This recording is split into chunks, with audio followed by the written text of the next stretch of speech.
Hello, I Vinod Yadav welcome you all again on my YouTube channel VIM chemistry. जैसे कि आप पहले देख रहे हैं कि मैं आजकल 12th क्लास का एक चैप्टर अपना चला हुआ है कोऑर्डिनेशन कंपाउंड्स, लेकिन आज का जो वीडियो है वो उससे थोड़ा अलग होगा।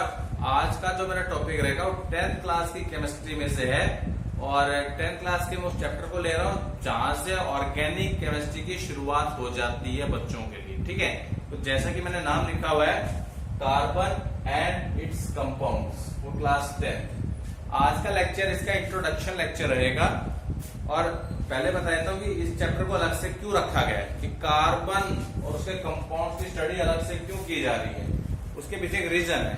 देखिए, सपोज कीजिए अगर आप सभी कार्बन और उसके कंपाउंड्स को स्टडी करते हैं तो कार्बन के कंपाउंड्स हजारों करोड़ों में अनगिनत है और इसके मुकाबले अगर आप बाकी बचे हुए एलिमेंट्स के कंपाउंड्स को स्टडी करेंगे तो आप पाएंगे कि इन दोनों की संख्या बराबर आपको लगभग मिल जाएगी। मीन्स कार्बन कंपाउंड एक तरफ और बाकी सब एलिमेंट्स के कंपाउंड्स एक तरफ। इस वजह से इस चैप्टर को अलग से नाम दिया गया है और आगे चल के जब आगे चल के आप केमिस्ट्री पढ़ेंगे तो आप पाएंगे ये चैप्टर जो है एक अलग केमिस्ट्री के रूप में आपके सामने आएगा ऑर्गेनिक केमिस्ट्री के नाम से। किसके नाम से? ऑर्गेनिक केमिस्ट्री के नाम से। ऑर्गेनिक केमिस्ट्री क्यों पड़ा इसका नाम? क्योंकि कार्बन के ज्यादातर जो कंपाउंड्स होते हैं वो लिविंग बीइंग्स के ऑर्गेन्स में मिलते हैं।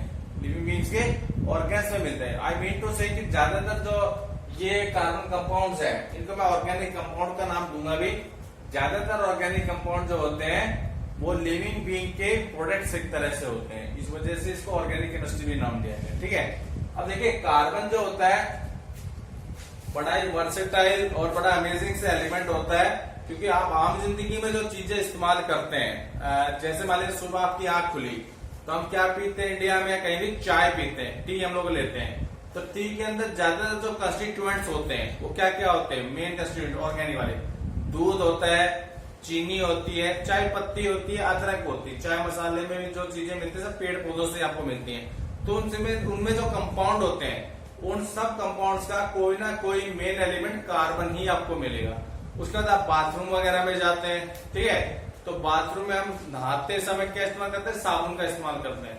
कपड़े धोने के लिए क्या इस्तेमाल करते हैं? डिटर्जेंट्स का इस्तेमाल करते हैं। क्लियर हो गया? तो ये सारे के सारे क्या है? ये सब आपके कार्बन के कंपाउंड्स ही हैं। ठीक है, इसके बाद आप कपड़े वगैरह भी यूज करते हैं, मीन्स फाइबर्स फैब्रिक्स आइकन से। ठीक है, लेदर के जूते भी पहनते हैं, लेदर की पैंट भी पहनते हैं। ठीक है, और आपके घर में फर्नीचर भी होगा जो किसका बना है? वुड का बना हुआ है। तो और इसके अलावा जो गाड़ी अगर चलाते होंगे तो फ्यूल भी डालते हैं उसके अंदर। तो फ्यूल क्या है? फ्यूल आप पढ़ रहे हैं छोटी क्लासेस से कि दे आर फॉसिल फ्यूल्स। तो फॉसिल फ्यूल्स भी क्या है? ऑर्गेनिक कंपाउंड्स ही हैं। क्या है? ऑर्गेनिक कंपाउंड्स ही। तो मेरा कहने का मतलब है कि बिना कार्बन के कंपाउंड्स बिना कार्बन कंपाउंड्स के हमारी जिंदगी अधूरी है।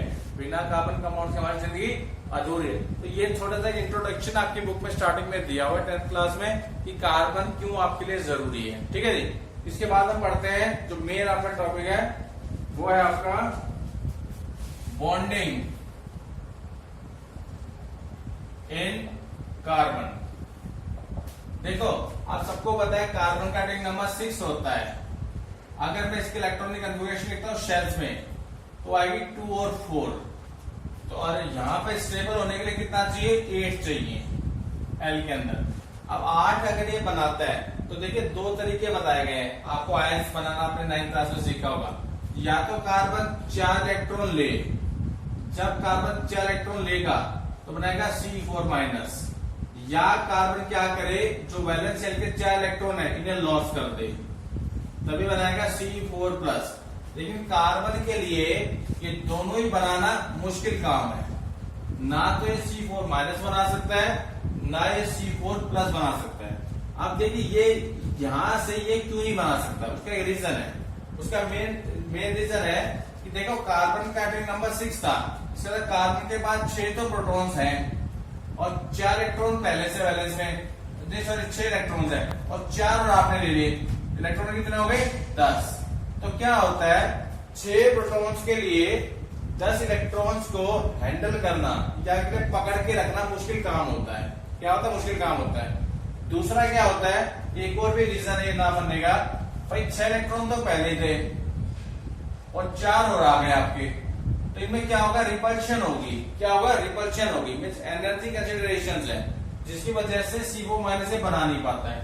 अब C4 प्लस क्यों नहीं बना पाता है, उसका भी रीजन है। उसका रीजन ये है कि 4 इलेक्ट्रॉन चले जाएंगे तो इलेक्ट्रॉन कितने बचे, 2 इलेक्ट्रॉन, और प्रोटॉन बचे भाई 6। क्लियर हो गया। तो ये भी पॉसिबल नहीं है। क्लियर हो गया। जिसकी वजह से ना तो C4 प्लस बना सकता है ना C4 माइनस बनाता है। उस केस में कार्बन क्या करता है, कार्बन के पास कोई 4 इलेक्ट्रॉन है, 1 2 3 4। तो ये क्या करता है, ऐसे एटम्स को ढूंढता है जो इसके साथ शेयरिंग कर सकते हैं। जो क्या कर सकते हैं, शेयरिंग कर सकते हैं। तो सपोज करो कार्बन ने, मैं सिंपल ऑर्गेनिक कंपाउंड ले रहा हूँ, मीथेन के एग्जांपल से बता देता हूँ। देखिए आपको मीथेन का फॉर्मूला आप सबने पढ़ रखा है, CH4 होता है। जब कार्बन, इस बार एक कार्बन है, देखो 4 हाइड्रोजन आने हैं, अब चारों तरफ आ जाएंगे मान लीजिए, और हर हाइड्रोजन के पास एक ही वैलेंस इलेक्ट्रॉन होता है। एक यहां दिखा दिया, एक यहां दिखा दिया, एक यहां दिखा दिया, एक यहां दिखा दिया। अगर ये शेयरिंग कर लेते हैं कि मेरा भी है तेरा भी है इलेक्ट्रॉन, में से दोनों इलेक्ट्रॉन इसके भी है इसके भी है, ऐसे यहाँ पे। उस चक्कर में क्या हुआ, कार्बन के देखो अपने आप 8 पूरे हो चुके हैं, 1 2 3 4 5 6 7 8, और देखो हर हाइड्रोजन के 2 भी पूरे हो गए। तो ये जो म्यूचुअल शेयरिंग जो कार्बन करता है दूसरे एटम के साथ, उस दौरान जो बॉन्ड बनता है उसे हम कहते हैं कोवेलेंट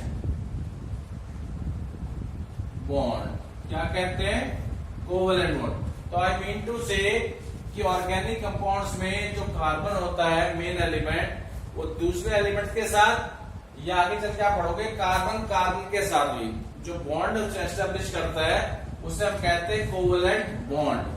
और क्वेश्चन 10th क्लास में भी ऐसे भी आ सकता है कि जो कार्बन कोवेलेंट बॉन्ड ही क्यों बनाता है, तो सिंपल आपको रीजन लिख के आना है, because it is not possible for carbon to form C4 minus और C4 plus ions due to energy considerations. ठीक है। अब मैं बता देता हूं एक बात और, कोवेलेंट बॉन्ड और आयनिक बॉन्ड में डिफरेंस भी आपको दे रखा है। तो मेन डिफरेंस जो आपने याद रखना है वो याद रखना है, इन बॉन्ड्स के बनने के बाद इन कंपाउंड्स का मेल्टिंग पॉइंट या बॉइलिंग पॉइंट, मेल्टिंग पॉइंट या बॉइलिंग पॉइंट। तो बेसिक सी बात आपको याद रखनी होती है, कोवेलेंट बॉन्ड बनाने वाले जो मॉलिक्यूल्स हैं उनका जो बॉइलिंग पॉइंट या मेल्टिंग पॉइंट वो लेस होता है as compare to boiling point और melting point of ionic compound. तो ये जो लेक्चर था मेरा स्टार्टिंग का था, इंट्रोडक्टरी लेक्चर था, जिसमें मैंने आपको बताया कि कार्बन की इंपॉर्टेंस हमारी लाइफ में। दूसरा जब पढ़ाई करेंगे तो कार्बन की बॉन्डिंग कैसी होती है, कोवेलेंट बॉन्डिंग होती है। फिर बुक से आपको लर्न करना है जो आयनिक बॉन्ड और जो कोवेलेंट बॉन्ड में जो डिफरेंस आपकी बुक में दे रखा है वो आप लोगों ने लर्न करना है। मैं मोटा मोटा आपको बता देता हूँ डिफरेंस एक बार फटाफट। देखिए बुक की आंसर फटाफट बता देता हूँ। देखो आयनिक बॉन्ड जो होते हैं, आयनिक कंपाउंड, वो मेनली सॉलिड्स होते हैं। कोवेलेंट कंपाउंड गैसेस भी मिलेंगी, लिक्विड्स भी मिलेंगी और सॉलिड्स भी मिलेंगे। आयनिक कंपाउंड जो बनते हैं आयंस के बीच में आयनिक बॉन्ड की वजह से बनते हैं। आयनिक बॉन्ड का मेरा मतलब है आयंस के बीच में बनते हैं। तो आयंस के बीच में कैसे होगी attraction, strong electrostatic forces of attraction. और ये कैसे बनेंगे आपके, ये बनते हैं मॉलिक्यूल्स के बीच में। किसके बीच में बनते हैं, मॉलिक्यूल्स के बीच में।